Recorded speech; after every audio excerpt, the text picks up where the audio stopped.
Hola, buenas tardes, licenciada. Es un honor para mí poder el día de hoy hablarle sobre lo que son los ciclos biogeoquímicos. Bueno, empecemos.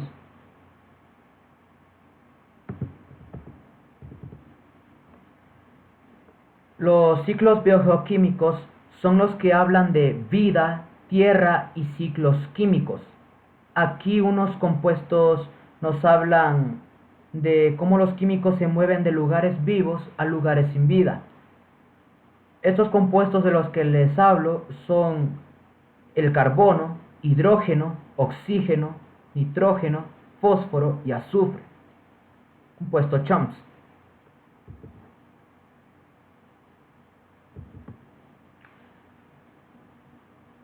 Primero está el carbono, pero ¿por qué y para qué lo necesitamos? ¿Qué es importante? Bueno, todo esto es porque el carbono tiene 4 electrones de valencia, es muy bueno para formar enlaces y puede formar materiales orgánicos complejos. Si pensamos en las proteínas o lípidos, carbohidratos o en los ácidos nucleicos como el ADN, todo esto se construye con carbono porque este es muy bueno para formar algo consigo mismo. Si nos preguntamos dónde se encuentra el carbono, bueno, este se encuentra en las partes vivas y no vivas del planeta, como un componente en los organismos, las rocas, los gases atmosféricos y el agua. En segundo está el hidrógeno. Este es importante porque puede formar el agua y esta es necesaria para muchas cosas, principalmente porque por el agua la vida puede existir. El hidrógeno proporciona energía como por ejemplo una, una reacción de la fase luminosa de la fotosíntesis y cuando los protones se mueven a través de la ATP sintasa, generando así energía en forma de ATP. ¿Dónde se encuentra? Está ubicado en el agua, junto con el oxígeno, y se combina con el carbono para formar hidrocarburos como el gas, el carbón y el petróleo. Luego está el oxígeno. Este es pero muy importante. El oxígeno lo necesitamos para formar el agua, pero también es importante en la respiración celular porque el oxígeno recibe los electrones y generan una gran cantidad de energía conforme esos electrones se van con el oxígeno. ¿Dónde se encuentra el oxígeno? Bien, este se encuentra en el aire con concentraciones de alrededor del 21%. El oxígeno se encuentra presente en fase gaseosa sin olor, color o sabor. Luego está el nitrógeno. Este es muy importante para formar aminoácidos o proteínas. Por eso necesitamos al nitrógeno para sobrevivir. Su ubicación está en la atmósfera terrestre, conformando casi 8 partes de todo el aire de la Tierra. Luego está el fósforo. Necesitamos de este porque nos ayuda a producir energía y llevar a cabo muchos procesos químicos importantes. Necesitamos del fósforo para cosas como, un fosfolípido, que forman las bicapas lipídicas y así analizamos el ADN. Tenemos azúcar fosfato, así el fósforo es muy importante en la formación de nuestro material genético. ¿Dónde se encuentra el fósforo? Este se encuentra en la naturaleza combinado en fosfatos inorgánicos y en organismos vivos, pero nunca en estado nativo. ¿Qué quiso decir con esto que nunca en estado nativo? Bueno, quiere decir que esto en estado nativo son minerales compuestos exclusivamente por un elemento. Este se trata de un grupo relativamente pequeño de minerales que muy pocas veces se dan en condiciones naturales, ya que por lo general los elementos suelen combinarse entre sí. El sexto y último compuesto es el azufre, pero ¿por qué este es muy importante? Bueno, Si bien recordamos, las proteínas son las que se encargan de hacernos como somos nosotros y tienen una forma tridimensional muy compleja.